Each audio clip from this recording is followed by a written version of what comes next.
If you are publishing on Substack but not seeing much growth, there's probably one of 5 things going wrong right now. This video is for creators who want to grow faster, build a real audience, and stop publishing to crickets. Over the next few minutes, I will show you the 5 shifts that helped us build a best-selling publication with over 500 paid subscribers in a year, and how you can apply the same principles even if you are starting from scratch. There is no magic bullet, but there is a smart system. The first step is something I mention a lot, and it's one of the most common mistakes. It is clarity. Most creators confuse their readers because they aren't clear themselves. They say things like, I write about mindset, creativity, and entrepreneurship. Or I write about life, leadership, and growth. This is vague, it's not memorable, and it's very hard to recommend to someone else because you can't clearly describe what value you're getting. Instead, you want your Substack publication to pass the so-called one-sentence test. What's the clear, specific promise someone can repeat and actually spread the word for you when they are talking about your work and your publication? If you're writing about health, for example, you could have a proposition like,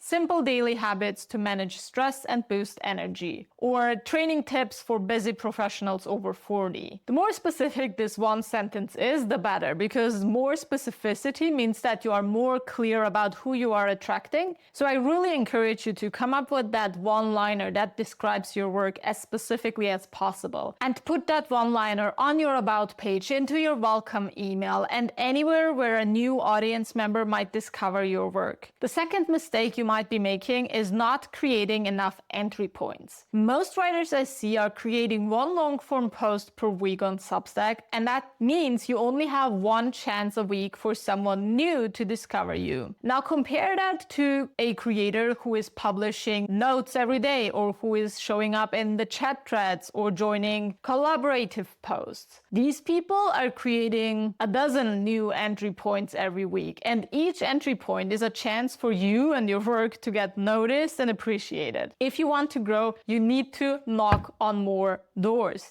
And if you're only giving your potential subscribers one entry point, you're basically limiting your own discovery. And there's a very simple fix on Substack. For example, using Substack notes consistently. Show up on notes 1 to 3 times a day so that you're able to test different ideas, frameworks, and hooks. You can also show up in chat and in comment section, but notes is the most obvious and simple way to get started so that you can actually get your work in front of more people. I see so many writers on Substack thinking about how to use external platforms to drive traffic to their publications, but the truth is that most of them are missing the lowest hanging fruit, which is getting discoverability on the platform itself.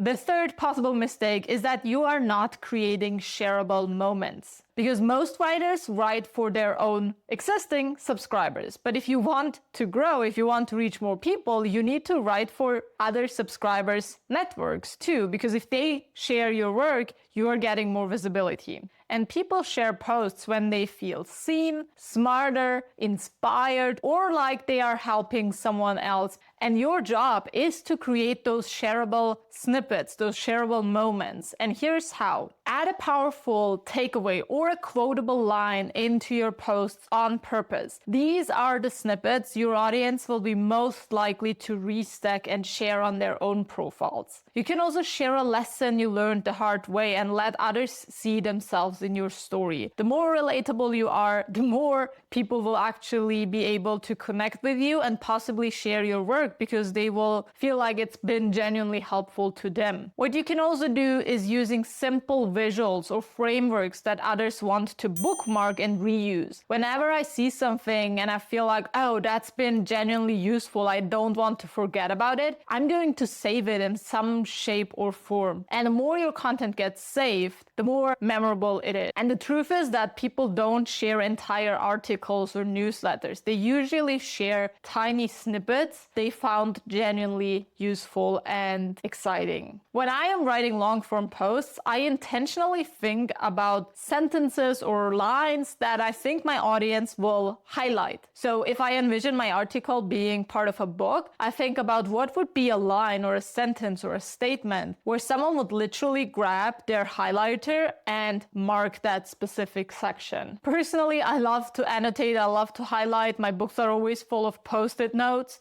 So that's how I envision my reader consuming my content as well. So before you hit publish on your next article or newsletter, ask yourself, what is one specific section or line in this post someone might want to screenshot or forward? Then rewrite it to make it clearer, bolder, and more impactful. And maybe use it as a note or as a graphic yourself. That's how your content will travel and reach beyond your own audience. The fourth mistake I see really often is that creators stop studying what works and they are not paying attention to trends and shifts anymore. They learn about the basics of a platform, start creating, and just create consistently, but they miss out on what is actually doing well and reaching an audience. And it's not even their fault. There are so many creators who basically preach consistency over anything else that it sometimes sounds like if you're just consistent with your publishing schedule, your audience will grow, which is not necessarily true. So here's a mindset shift for you. You don't have to reinvent the wheel. Substack shows you what readers love if you are paying attention. The most overlooked tools that you can use in order to analyze those trends are, for example, top publications in your niche. Check them out and look at things like what's their post format, what's the cadence, what's the tone, what's the audience engagement happening in there. You can also look at leaderboards, for example, and analyze things like who is getting engagement, how often do they post, what kind of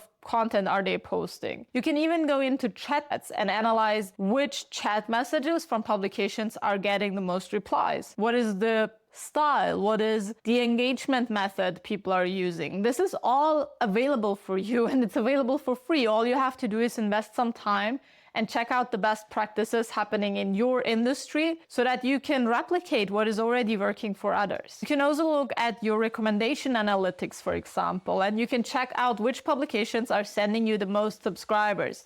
And is there an opportunity for you to maybe deepen that relationship, to take the partnership further, to do a collaboration? Maybe that would be an interesting opportunity to get even further in front of their audience. This is basically how you reverse engineer what's already working. And ideally, you remix those best practices with your own voice and style. So what I want you to do is study at least 3 fast-growing publications in your niche. Pay close attention and list at least 3 things each of those are doing well and adapt at least one of them for your publication this week. This shouldn't be too hard. Last but not least, most creators fail because they have unrealistic expectations. Because here's what most people will never tell you. You don't just get rewarded for quality. It's a combination of quality and consistency, always on any platform. You could have the best posts in the world, but if it's one of 3 total posts on your Substack, nobody will really care. Nobody will really trust you if they check out your publication. And eventually, nobody will pay for your paid tier if you have one. Growth compounds over time, but only for writers who stick around for long enough to actually see it happen. And most writers aren't patient enough. So I want you to set at least a 30-day commitment to showing up with 1 post per week, 3 notes a day,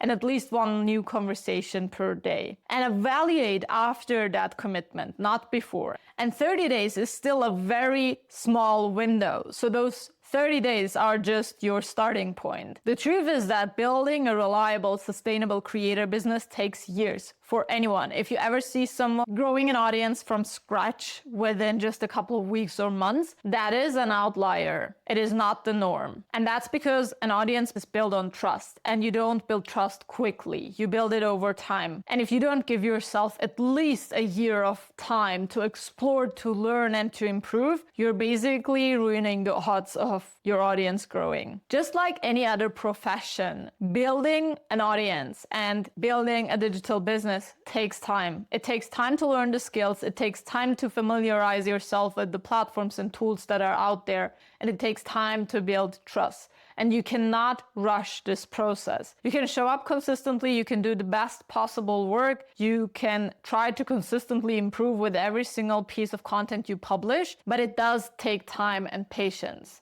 And if your Substack isn't growing as you want it right now, it's not because you're not good enough. It's probably because no one ever showed you how to actually build momentum on the platform. So let's quickly recap what we've discussed in this video. Your publication needs to promise a clear outcome. You need a weekly publishing rhythm that builds trust, and you have to create those shareable snippets, not just share long, expanded thoughts. And you need to treat growth like a system, not just a guessing game. Now, if this video helped you see where your blind spots are, imagine what would change if you actually had a blueprint you could follow. That's what you're getting in this video, where I share the exact Substack bestseller blueprint you can follow. That video breaks down the 5 biggest mistakes beginners make and how we at Write Build Scale became bestsellers in less than 60 days. And don't forget to also grab your free Substack bestseller workbook. The link is in the description box below. And if you want more weekly videos like this,